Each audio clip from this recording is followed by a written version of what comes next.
एक छोटे से पहाड़ी गांव में अर्पिता और समीर की कहानी शुरू होती है। अर्पिता एक सरल और हंसमुख लड़की है जो अपने माता पिता के साथ गांव में रहती है। उसका जीवन फूलों की तरह खिला हुआ है।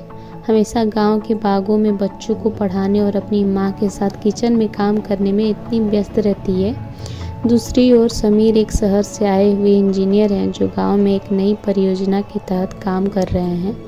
उनका स्वभाव शांत है और गंभीर है। उनके दिल में भी एक कोमल भावना छुपी हुई है। पहली बार जब समीर ने अर्पिता को देखा, वो एक मंदिर के पास हरे भरे पेड़ों के बीच बैठी थी और बच्चों को कहानी सुना रही थी। उसकी मुस्कान में कुछ ऐसा था जो समीर के दिल को छू गया, लेकिन अर्पिता ने उसे नज़रअंदाज किया क्योंकि वह अपने सपनों और परिवार में ही मग्न थी। समीर गांव के विकास के लिए नई परियोजना जुटा रहा था और धीरे धीरे गांव के लोगों से घुलने मिलने लगा। एक दिन गांव में जब जल संकट उत्पन्न हुआ और अर्पिता के परिवार को भारी परेशानी हुई, समीर ने मदद की और गांव के पानी की नई पाइपलाइन बिछाने का काम तेज किया। इस दौरान अर्पिता और समीर का मिलना जुलना बढ़ा।